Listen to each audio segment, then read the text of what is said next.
Salut tout le monde, c'est Cédric. Bon, il est très tôt ce matin. On va se refaire un petit Vie ma vie numéro 2, encore un lundi. Allez, à tout de suite.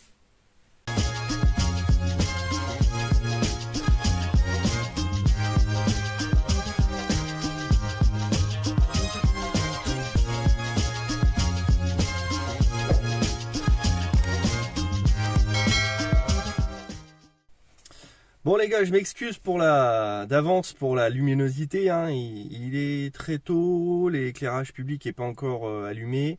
Donc là il est 4h15. Je commence ma journée. Je vais me diriger vers Bordeaux puisque j'ai juste après le pont d'Aquitaine là une réservation à 5h. J'ai deux réservations, je vous les afficherai donc ici pour commencer cette journée. On verra un peu ce qui se passe. Là, ça me fait 46 € déjà de programmer.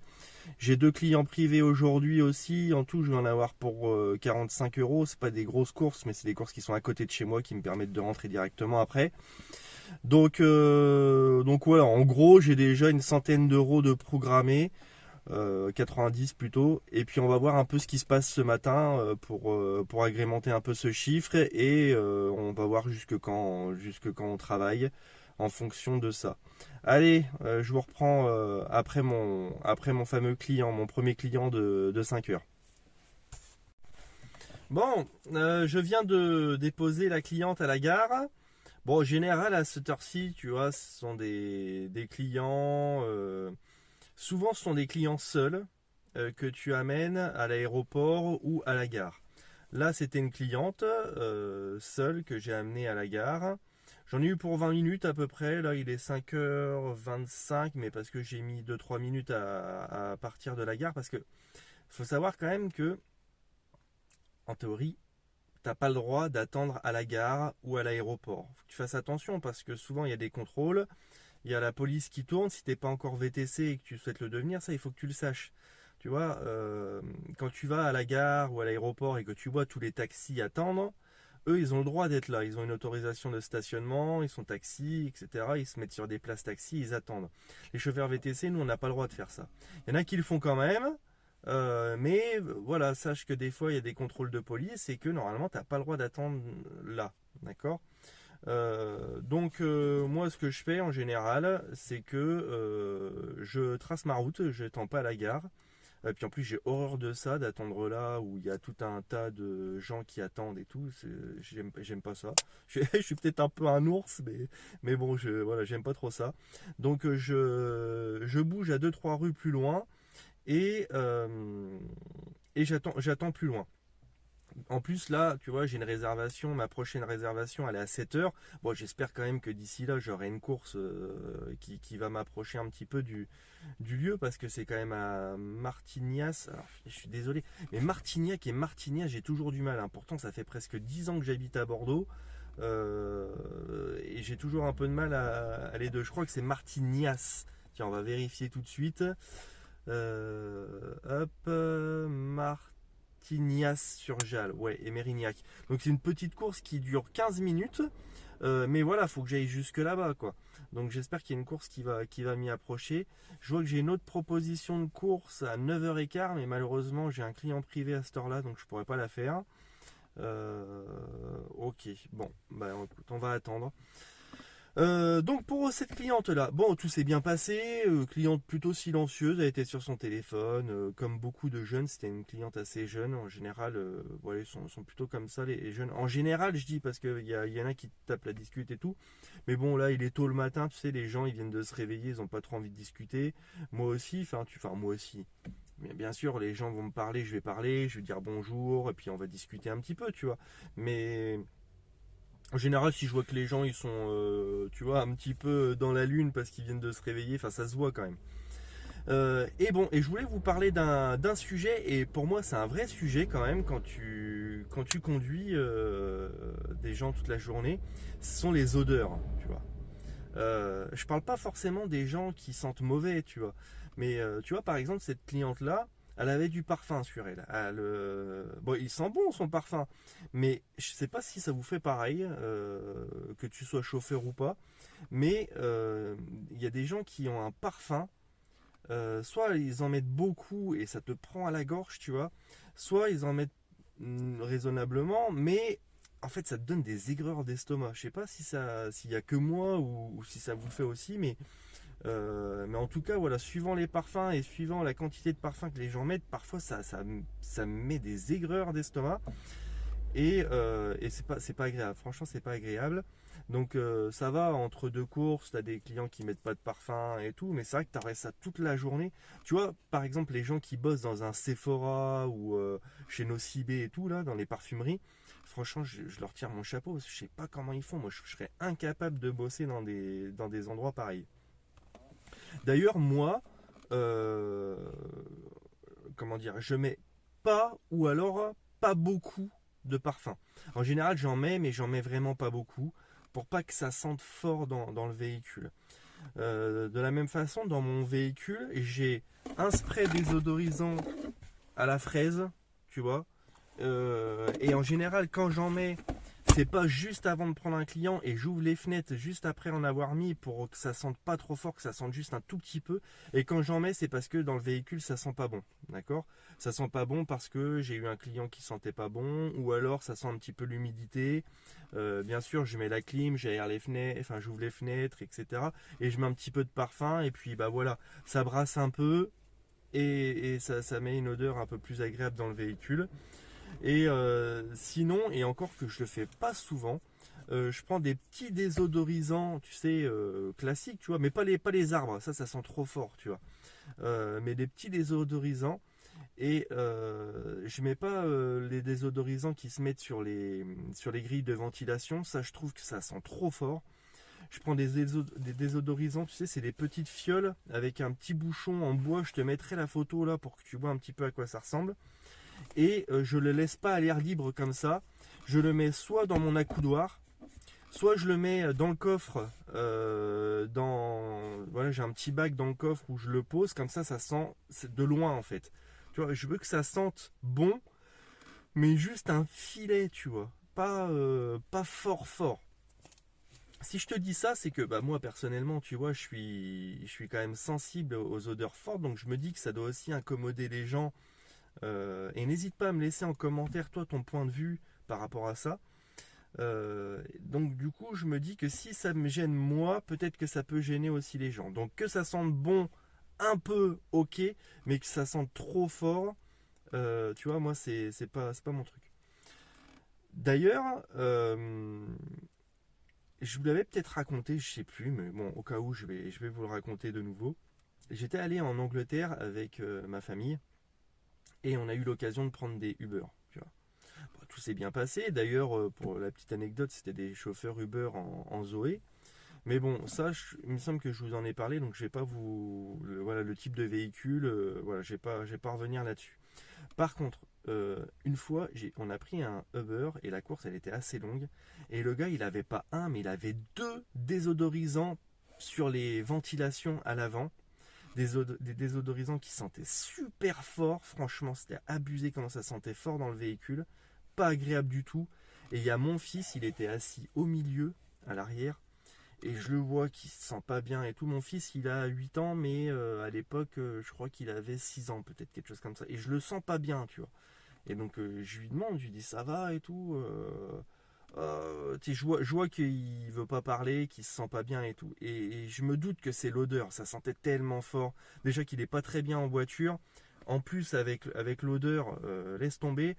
Le gars, il conduisait super brusquement. C'est-à-dire qu'en fait, il roulait vite dans la rue et tout. Je sais pas comment te dire. Il respectait les limitations, mais il conduisait brusquement. C'est-à-dire que dans les rues, il se mettait vite à la limitation de vitesse et puis le feu rouge arrive, il freine assez brusquement et tout, il tourne assez vite.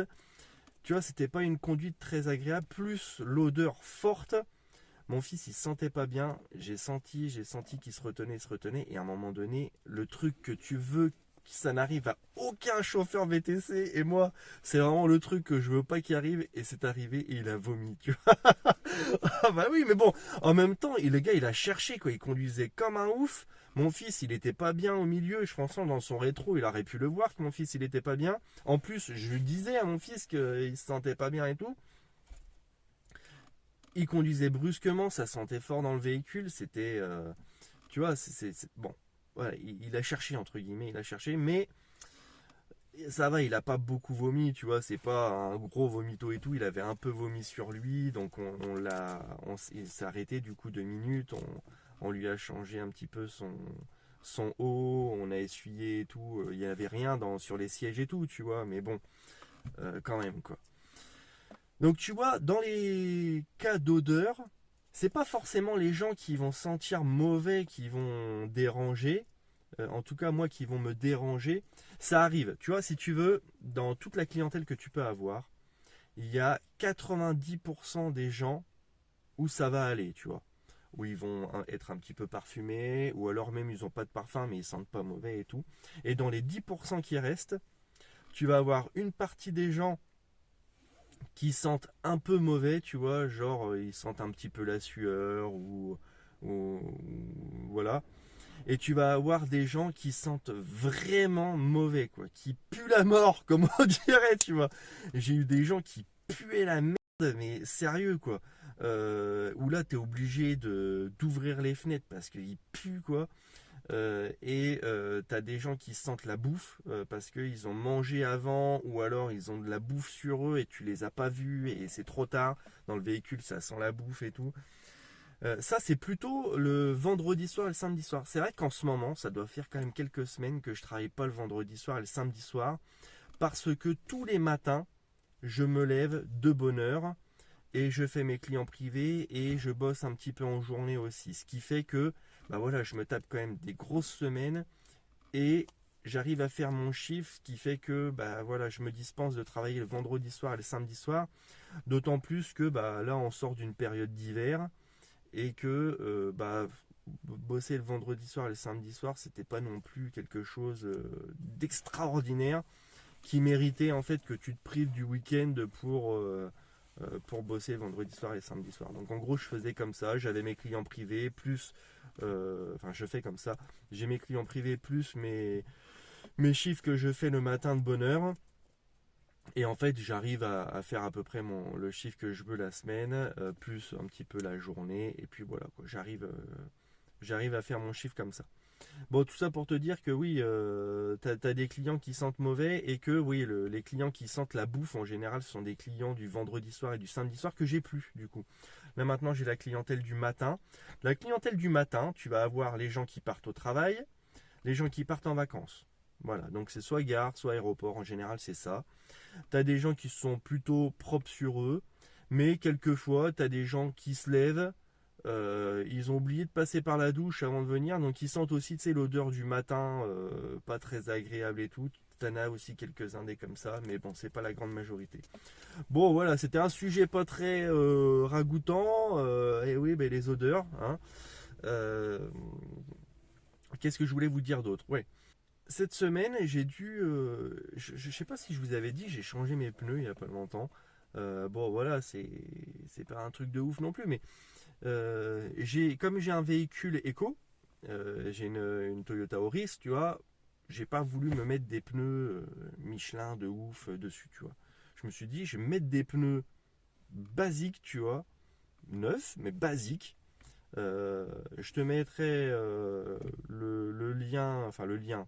Je te mettrai la photo du modèle que j'ai mis ici. Je les ai pris chez Noroto. Ils te faisaient une offre en fait, un pneu acheté, le deuxième offert, tu vois, ou un truc comme ça. Je te mettrai la promo et tout. Je me souviens plus exactement. En fait, ça m'a pas revenu tellement cher. Donc je me suis dit, vas-y, pour le prix, je fais monter ça. Et puis je verrai bien, tu vois, comment se comporte le véhicule et tout. Bon, ça va, tu vois. Franchement, je sens pas la différence du tout avec les pneus que j'avais avant. Ils font pas particulièrement plus de bruit que ça. Je sais qu'il y a des pneus qui consomment moins, des pneus qui consomment plus. Mais est-ce que ça vaut le coup de payer vraiment plus cher des pneus Michelin pour consommer un peu moins? Et encore que c'est un peu moins. Franchement, je sais pas, tu vois. J'ai cherché un peu hein, les informations par-ci par-là. J'ai pas trouvé comment dire, d'informations vraiment convaincantes. Donc je me suis dit, vas-y, on va mettre des pneus pas chers et puis on verra. Mais cette semaine, j'ai dû faire réparer mon pneu. En fait, j'allais chercher un client privé et Et je regarde, je vois mon pneu avant droit, et je me dis, il paraît bien sous-gonflé et tout, quoi. Donc bref, je fais monter mon client, je l'emmène à destination, puis après, je regarde, je fais, ah ouais, non, là il est... Toi, j'ai dû me prendre une pointe et tout. Ça m'arrive, hein, ça m'est déjà arrivé plusieurs fois, donc je sais un petit peu ce que ça fait, quoi. Donc voilà, comme mes pneus sont quasi neufs, je suis allé le faire réparer mon pneu. J'ai pas changé mes deux pneus avant, alors que c'est dommage, tu vois, ils sont neufs. Donc je suis allé faire réparer mon pneu. Et en fait, je me dis, et là, j'aimerais bien avoir votre ressenti, s'il y en a qui ont déjà fait ça. Je me suis dit peut-être qu'il existe des pneus increvables, tu vois. Pas increvables dans le sens qui dure indéfiniment, mais où tu peux pas te prendre de pointe, où il y a un système, etc. Et apparemment, il y en a. Il y a Michelin qui fait ça, des pneus anti-crevaison. Et comme on roule beaucoup et que ça arrive quand même assez régulièrement de se prendre des pneus, des pointes, etc. Ça m'était déjà arrivé, je vous avais pas fait de vidéo sur le sujet, mais ça m'était déjà arrivé sur un pneu arrière. Et puis même dans les véhicules que j'ai eu précédemment, ça m'est arrivé plein de fois. Est-ce que c'est moi qui ai la poisse d'avoir des pointes comme ça assez régulièrement, ou alors est-ce que ça vous arrive aussi? De ce que j'ai pu voir dans les forums et tout, le fait qu'on se gare dans les caniveaux et tout ça, tu sais, pour attendre les clients, ça augmente le risque en fait d'avoir toutes sortes de cochonneries qui te crèvent le pneu. Et est-ce qu'il vaudrait mieux avoir un pneu anti-crevaison, un pneu spécial et tout? Franchement, je sais pas. Je sais pas, dis-moi toi ce que t'en penses, si tu crois vraiment que ça vaut le coup de se prendre un pneu qui coûte une centaine d'euros, donc du coup il faut calculer parce qu'il y a 4 pneus, ça revient vite cher l'histoire. Est-ce que ça vaut le coup ou pas? Je sais pas. Bon. Voilà, n'hésite pas à me dire ce que t'en penses. Bon voilà, c'était un petit peu les sujets que je voulais vous parler qui me viennent comme ça. Là, on va se rapprocher de notre lieu de destination. Et puis, voilà, on verra bien si on a des courses qui sonnent sur la route. Allez, je vous laisse. À tout à l'heure. Si le contenu de mes vidéos te plaît, n'hésite pas à me laisser un like. Pense à t'abonner si tu veux pas manquer de vidéos sur le sujet VTC. Également, comme d'habitude, tu as l'habitude, je te mets en description les liens de parrainage Uber et Bolt. Pour chacun d'eux, tu as des offres qui sont différentes, ça bouge pas mal. Sur Bolt, tu fais un nombre de courses, je crois que c'est 20 courses en 2 semaines, et tu as 100 euros pour toi, 100 euros pour moi. Uber, je sais pas trop exactement ce qu'il y a pour vous en ce moment. Il faut que tu vérifies quand tu cliques sur mon lien de parrainage pour voir ce qu'il y a pour toi, parce que ça change tout le temps. Moi, je sais que pour moi, si jamais tu t'inscris avec mon lien de parrainage, j'ai 60 euros toutes les 10 courses jusqu'à je sais plus combien, 300 euros, je crois, ou un truc comme ça. Ouais, jusqu'à 300 euros. Donc voilà, c'est pas mal, c'est pas mal. J'espère qu'il y a un petit cadeau aussi pour toi. Je t'invite à aller checker en description. Et sur ce, bonne vidéo. Bon, sinon, à part ça, j'espère que vous avez passé les bons ponts. Là, on est je ne sais pas d'ailleurs. Nous sommes le 13 mai. Et il y a eu les ponts là, du mois de mai, le 7, le 8, le 1er mai et tout. Je sais pas si vous avez bossé ces jours-là. Moi, le 1er mai, j'ai pas pu bosser. Mais j'ai testé le 8 ou le 9. Je crois que c'était le 8. J'allais vous faire un vie ma vie sur le 8 mai, pour tout vous dire. En fait, c'était pas terrible. C'était pas terrible. J'ai testé, tu vois, j'ai pris une course en sortant de chez moi, et puis j'ai commencé à attendre, et en fait, il n'y a rien qui se passait, quoi. Il n'y a rien qui se passait, c'était pas très intéressant. Donc, tu vois, plutôt que de vous faire une vidéo où il se passe rien, j'ai préféré ne pas vous faire de vidéo. Donc c'est pour ça que vous n'avez pas vu de vidéo là ces dernières semaines, parce que j'avais prévu de faire cette vidéo là, et au final ça s'est pas bien passé. Donc je me suis dit bon, je vais vous refaire un vie ma vie sur un lundi. Donc ce lundi là on est le 13 mai, le retour du Grand Pont justement, et puis on verra un petit peu comment ça se passe. en tout cas, vous, je sais pas si vous avez bossé, si ça s'est bien passé. On m'a dit qu'il y avait eu un peu de monde sur Bordeaux et tout, donc sûrement que sur certaines journées, ça s'est bien agité et tout. Mais en tout cas, bon, moi j'ai préféré du coup ne pas aller carrément en plein centre de Bordeaux parce que déjà j'étais pas sûr d'avoir de l'activité et puis au final je me suis dit bon bah, je vais rester avec ma famille, on va passer plutôt le week-end en famille. Du coup je te laisse et puis on se retrouve un peu après mon prochain client. À tout à l'heure. Bon, le jour commence à se lever. J'ai eu une proposition de course Bolt. Bon, comme j'ai un peu d'avance et que ma réservation est dans 45 minutes, bon, je l'ai accepté. C'est une petite course à 9 euros. J'en ai pour 5 minutes pour y aller, 6 minutes. Et puis ça m'amène à l'aéroport et puis après je suis pas très loin de. Enfin, je suis pas très loin. De toute façon là, je suis pas très loin de là où je dois aller. Donc voilà, désolé, hein, j'avais laissé le fond en radio. Ça aussi un sujet, quelle radio, quelle musique vous mettez quand vous êtes en course. Moi personnellement, j'écoute des radios d'information quand j'ai pas de clients, tu vois, genre RMC, Europe 1, des trucs comme ça. Et quand j'ai des clients, je mets des petites stations musicales, style énergie, Virgin, tu vois. Même si c'est pas forcément le type de musique que j'affectionne. C'est pas mon type de musique préféré, mais bon, c'est ce qui passe un peu, voilà, musique un peu passe-partout, donc du coup je mets ça quoi.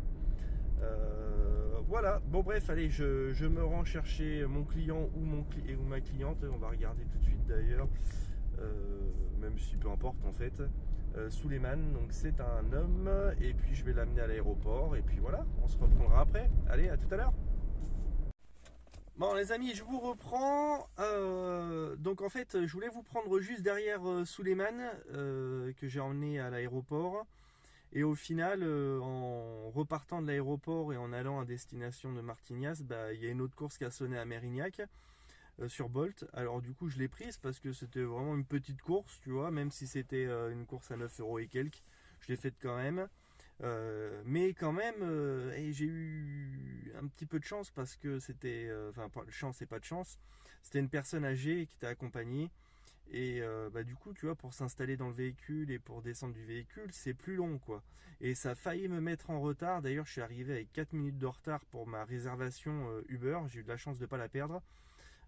Mais finalement, tout s'est bien passé. Et puis, le client, il n'était pas pressé à la minute. Puis, ça a bien roulé sur la route. Donc, ça l'a fait. Donc là, il est 7h36. Donc, on a fait 46,50 € sur Uber. Sur Bolt, on a fait... Je vais regarder. Ah, c'est pas ouf, hein. Je sais pas si c'est à jour ou pas. Si, je crois qu'on a fait deux courses, donc 18 euros. Donc 18 et combien on a dit 18 et 46, ça fait quoi ça fait 54, 64, 60, ouais, 65 euros quoi en gros. 65 euros, on est en train de bosser depuis... On a commencé à 5 heures, donc du coup ça fait 2h30.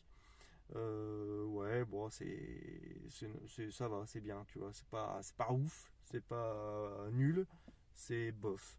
Par contre, il faudrait que j'ai des courses là avant d'aller récupérer mon client privé à Sainte-Eulalie, parce que sinon, là, ça va pas être terrible du tout comme matinée. Écoute, on verra. En ce moment, je bosse beaucoup le matin comme ça. Je bosse beaucoup le matin, j'aime bien en fait. Il y a des raisons à ça.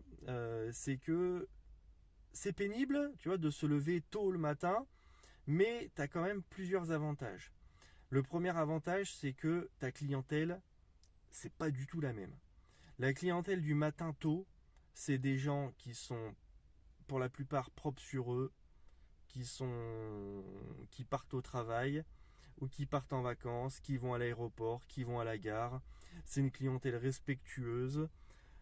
C'est une bonne clientèle que j'aime bien en fait. Voilà. Euh, Comparé à la clientèle, alors la clientèle de la journée, c'est la clientèle de tous les jours en fait. Donc tu as de tout. Et la clientèle du soir, c'est une clientèle un peu plus festive et que j'aime moins. que j'aime moins. Après, bon, voilà, il faut de tout, hein, mais j'aime moins. J'aime moins. D'ailleurs, le vendredi soir et le samedi soir, je bosse quasiment plus. Quasiment plus. Je pense que je vais en faire encore hein, quelques-uns des week-ends. Mais pour le moment, voilà, j'embauche très tôt le matin exprès. J'ai mes clients privés. Si je vois que j'ai pas fait mon chiffre, j'enchaîne la journée jusqu'à récupérer mes clients le soir vers les 17-18 heures. Ça me fait quand même des sacrées journées. Mais au moins, mes week-ends, je les ai pour moi, quoi. Et pour le moment, mon équilibre se passe plutôt pas mal comme ça. Je bosse pas tous les jours en journée. Hein, si je me sens un peu claqué ou le mercredi par exemple, vu que j'ai les enfants, est-ce que je peux me permettre de ne pas travailler la journée? En général, oui. Donc je gère un peu comme ça. Ça fait quand même des grosses semaines hein, au niveau horaire, mais c'est pas non plus le bagne, tu vois. Je pourrais faire plus de chiffres en bossant plus, bien sûr, tu vois. Mais voilà, j'ai mon équilibre comme ça. Bon, allez, il est 7h40 maintenant. On va s'éloigner de l'aéroport parce qu'en fait, tant que tu es dans la zone de l'aéroport, tu peux pas avoir tu sais, les courses trip radar. Il faut que tu sortes de la zone de l'aéroport pour pouvoir y avoir le droit. Donc, on va se diriger en dehors de l'aéroport et puis on va espérer une course qui me ramène rive droite de Bordeaux pour pouvoir après enchaîner sur mes clients privés. Mais si je peux faire une ou deux courses, peut-être même plus, ça serait top. Bon, j'ai eu une course qui a sonné, une course Bolt, mais elle était loin, elle était à 4 km, 10 minutes pour y aller. Donc je l'ai refusée. Et aussitôt derrière, j'ai eu une course Uber qui vient de sonner à 11 euros et quelques. Et là, cette fois-ci, elle est vraiment pas loin. Je vais aller chercher donc Laetitia. Hop, je vais me faire tout de suite la capture écran de sa course et elle est pas très loin déjà pour aller la chercher et pour l'amener. Donc c'est nickel. Donc là, on s'y dirige. Allez, à tout de suite. Bon voilà, 8h06, je pars de l'aéroport, je suis dans la file là. Ça fonctionne pas très bien les barrières de l'aéroport là en ce moment. La reconnaissance de plaques là fonctionne mal, on est obligé d'utiliser les tickets, il y en a qui arrivent pas là, bon bref. Donc c'était une petite course, elle a mis un quart d'heure, j'ai mis 2 minutes à aller chercher les clients, un quart d'heure pour les amener à l'aéroport, donc ça fait 17 minutes. Pour 11 euros quelque chose, mais ils m'ont donné 1 euro de pourboire sur l'application, j'ai vu, donc ça fait 12 euros et quelques. Bon, c'est bien, hein, c'est pas mal. Donc là il est 8h07. 8h07, comme j'ai mon client à Sainte-Eulalie, donc rive droite, à 9h, je vais mettre un fil de destination sur Uber et Bolt. Et puis on verra si j'ai des courses qui m'amènent là-bas. Voilà. Bon, j'ai eu une course, ça tombe bien parce que du coup elle m'amène directement à Sainte-Eulalie. Bon, c'est une course Carbon-Blanc-Sainte-Eulalie, donc c'est pas une grosse course, mais le client a payé un supplément pour avoir une course rapidement. Donc du coup ça me fait quand même une course à 12 euros quelque chose, presque 13 euros, alors que ça va être une course rapide parce que Carbon-Blanc et Sainte-Eulalie c'est deux communes qui se touchent. Et après moi je dois aller à Sainte-Eulalie, donc c'est parfait. Donc on va terminer là-dessus je pense. Après je vais faire mes clients et puis ensuite je réenchaînerai derrière. Bon voilà, donc là je vais chercher Inaya à Carbon-Blanc. Bon, je viens de me rendre sur le lieu de prise en charge pour le client là, qui était censé être une cliente d'ailleurs, donc Inaya. J'arrive, déjà c'est un homme, mais ça arrive souvent hein, que c'est pas les personnes qui commandent le Uber qui sont là en fin de compte. Donc là c'était un homme avec deux enfants, des petits, tu vois, il doit y avoir peut-être un des deux enfants qui était à la maternelle et l'autre en primaire mais petit. Et bah voilà, il faut 2 sièges auto quoi. Moi j'en ai qu'un. Donc je lui dis monsieur, voilà, il faut prévenir. Moi je peux pas vous prendre comme ça. J'ai qu'un seul siège auto. C'est non. Il me fait ouais mais c'est mon 3e Uber que je commande. Bah justement si ça fait 3 Uber que tu commandes, Peut-être qu'à un moment donné, il faut se poser des questions. Mais bon, donc j'ai dû annuler la course, c'est abusé, mais bon, c'est comme ça. Pourtant, la course, elle n'était pas très longue, hein, il habitait, mais bon, il aurait pu y aller à pied aussi, franchement. Enfin bon, voilà, c'est pas un client sérieux du tout. Donc je vais faire une réclamation à Uber pour avoir un dédommagement du temps d'approche. Même si ça me rapproche de mon lieu de prise en charge de mon client privé quand même. J'ai dû me déplacer pour aller chercher ce client qui n'était pas sérieux. De un, c'était pas c'était pas le propriétaire du compte. Et de deux, il y avait deux enfants petits et j'ai pas deux sièges auto, moi j'en ai qu'un. Donc voilà. Donc j'ai dû annuler la course. Normalement, quand tu annules pour ce type de raison, ça te compte pas de taux d'annulation en théorie. Mais bon, je vais quand même faire une réclamation. Et puis voilà. Donc bilan de la journée, pas top.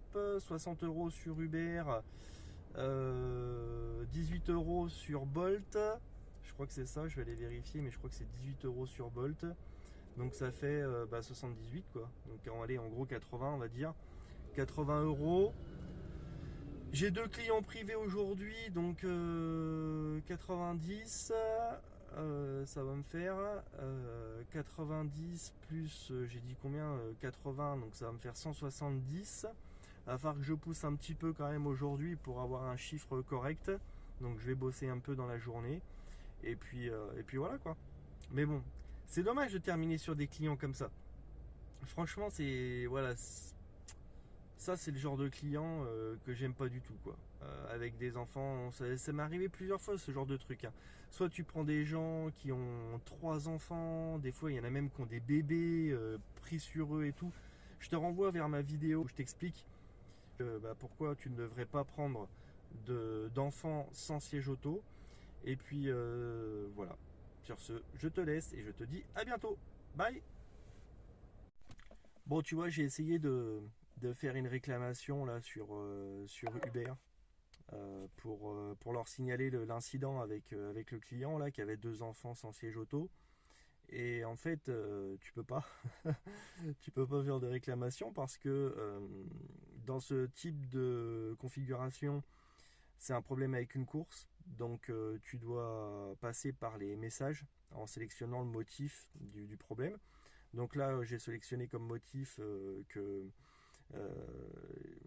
des frais d'annulation auraient dû m'être versés. Sauf qu'en fait, il te demande de sélectionner une course et la course, elle n'apparaît pas puisqu'elle a été annulée. Donc du coup, voilà, tu te retrouves coincé, quoi.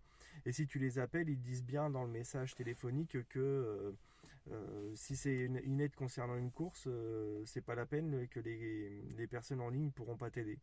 Donc en fait, tu te retrouves coincé, quoi, sans solution. Bon, c'est pas trop grave, je suis quand même à côté de chez mon client, mais quand même, tu vois, c'est pour vous montrer. Quand je vous dis que le service client Uber est pourri, il est pas terrible. Franchement, il est pas terrible. Et bon, voilà quoi. Je vous donne encore un exemple une fois de plus. C'est pas la première fois que je vous balance des exemples comme ça.